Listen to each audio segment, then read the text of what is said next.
नमस्कार, मैं हूं वीरेंद्र कुमार झा और आप इस समय देख रहे हैं खबर तह तक। खबर तह तक के धर्मानुरागी दर्शक वृंद, खबर तह तक के धर्मखंड के अंतर्गत आज मैं जिस कथा प्रसंग को लेकर आप सबके समक्ष उपस्थित हुआ हूं, उस कथा प्रसंग का संबंध जरासंध से है। जरासंध जो महाभारत काल का सबसे शक्तिशाली पुरुष माना जाता था। दर्शकों, महाभारत को लेकर एक बात तो आप सब जानते हो कि इस काल में सदाचार से लेकर दुराचार की पराकाष्ठा रही। ऐसा कोई भी काम नहीं है जो भूतकाल में हुआ हो या भविष्यत काल में होने वाला हो, वह महाभारत काल में न हुआ। बल्कि महाभारत काल में तो उससे भी ज्यादा अच्छी और बुरी दोनों ही चीजें हुई हैं। इसलिए महाभारत काल की उपमा अक्सर अच्छे और बुरे दोनों कामों में दिया जाता है ताकि एक अच्छे समाज का निर्माण हो सके। ऐसे ऐसे अजूबे चीज हुए हैं जिसे समझने में विज्ञान अभी भी असमर्थ है और उससे मीलों दूर है। चाहे ये वह युद्धास्त्र की बातें हों या सामाजिक सरोकार से जुड़ी बातें, हर कोई अपने आप में अनूठा कुछ न कुछ महाभारत में मिल जाता है। दर्शकों, आपने जुड़वा, बल्कि जुड़वा से भी कुछ ज़्यादा 4-5, ज़्यादा से ज़्यादा पूरी दुनिया में 12 बच्चों के एक साथ जन्म देने की बात सामने आई और इसके पीछे विज्ञान यह मानता है कि एक ही साथ कई अंडकों के निषेचन होने के कारण यह स्थिति बनती है। लेकिन महाभारत काल में ऐसे घटनाएं तो घटी हैं। मैं एक दूसरी घटना का जिक्र आपके समक्ष करने जा रहा हूं, जहां विज्ञान भी चकरघिन्नी खा जाता है और सामाजिक ज्ञान। महाभारत काल में जिस जरासंध की मैं ऊपर चर्चा कर चुका हूं, वह पूरा शरीर एक साथ नहीं जन्मा।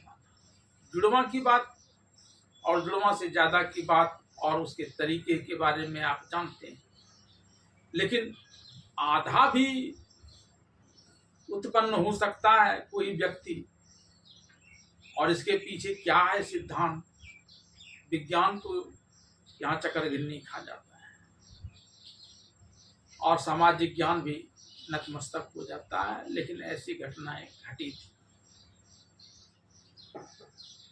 महाभारत के सभा पर्व में इस बात का विस्तार से वर्णन है, किस रूप में जरासंध का आधा शरीर एक माँ से, आधा शरीर दूसरी माँ से उत्पन्न हुआ और फिर कैसे जरासंध नामक एक महाप्रतापी और उस काल का सबसे शक्तिशाली राजा बना। इस बात की जानकारी के लिए इस वीडियो के साथ अंत तक बने रहें। महाभारत के सभा पर्व के अनुसार जरासंध का पिता राजा बृहद्रथ, जो मगध का सम्राट था, उसे उस समय इंद्र के समान शक्तिशाली राजा माना जाता था। माना जाता नहीं था, वह उस टक्कर का था, लेकिन उसके बावजूद वह दिन रात एक ही चिंता में मग्न रहता था कि उसने इतने विशाल साम्राज्य खड़े कर दिए, लेकिन इसका कोई उत्तराधिकारी वह उत्पन्न नहीं कर सका।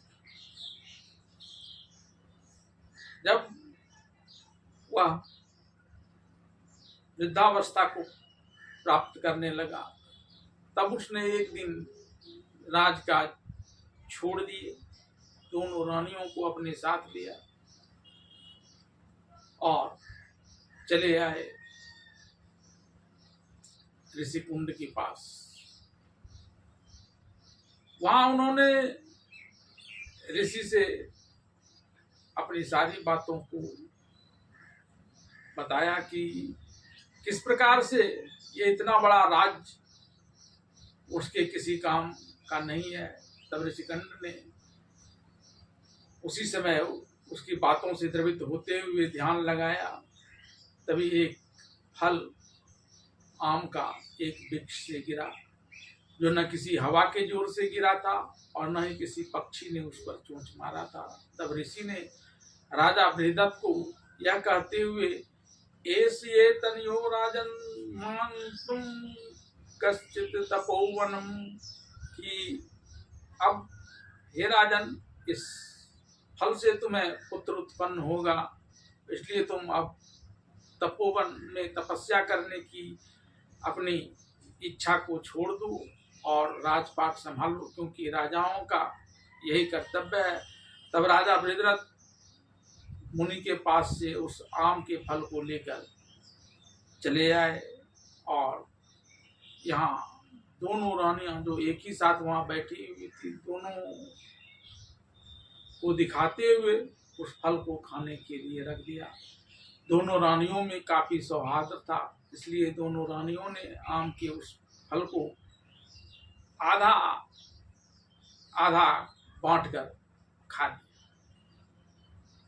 ऋषि के बातों के अनुसार कुछ समय के पश्चात दोनों रानियां गर्भवती हुई और जब गर्भ का काल पूरा हुआ और उससे संतान उत्पन्न हुआ तो वह आधे शरीर का था, यानी उसकी एक आंख थी, नासिका का अर्ध भाग था, गर्दन का अर्ध भाग था, एक बांह, एक जंघा, एक पैर, इस प्रकार से पूरा आधा हिस्सा एक रानी को उत्पन्न हुआ और वैसा ही दूसरा हिस्सा दूसरी रानी को उत्पन्न हुआ।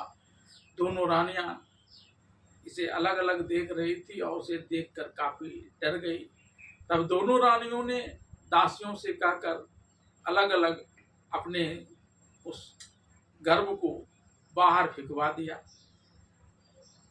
जब दासियों ने दोनों के गर्भ बाहर राजधानी में फेंकवा दिए, तब वहां जरा नाम की एक राक्षसी जो मांस और लेहू का सेवन करती थी, उसकी नजर इस मांस पिंडों पर पड़ी और वह काफी खुश होते हुए दूसरे दिन उसका भक्षण करने के उद्देश्य से उसे समेटने के लिए दोनों अर्ध निर्मित शरीर को मिलाकर एक कर दिया और जब वह दोनों शरीर आपस में मिला, वैसे ही वहां मांस पिंड की जगह एक बालक उत्पन्न हो गया। यह बालक बड़ा भीमकाय था और इसका शरीर वज्रमय था, यहाँ तक कि अब राक्षसी को उसे उठाने में भी परेशानी होने लगी।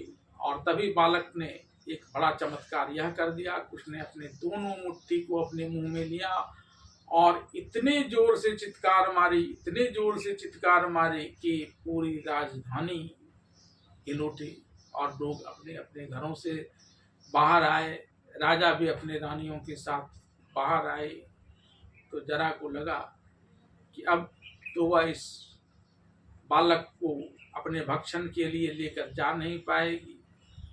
तब उसने एक सुंदर नारी का रूप बनाया और उस बालक को लेकर राजा के पास चली आई और कहा कि यह आपका पुत्र है, आपकी दोनों रानियों ने इसे आधा आधा जन्म दिया था, इस कारण भिगवा दिया था, लेकिन मैंने उसे जोड़कर एक बना दिया है। आप इस पुत्र को अपने पास रखें। और तब राजा जब दोनों रानियों की तरफ देखने लगे तो दोनों रानियां सहर्ष जाकर उस जरा राक्षसी जो एक सुंदर नारी के रूप में वहां आई थी, उससे जरासंध को ले लिया, उस बालक को ले लिया और उसका लालन पालन करने लगे। बाद में यही जरासंध इसका नाम इसलिए पड़ा क्योंकि जरा नामक राक्षसी ने इसके शरीर के संधि किए थे, दो भागों को जोड़कर एक किया था, और वह इतना शक्तिशाली था कि उस समय सारे राजा दुनिया भर के इसे कर्ज देते थे या इसकी अधीनता स्वीकार करते थे। इस खबर के अंत तक बने रहने के लिए आप सबका धन्यवाद।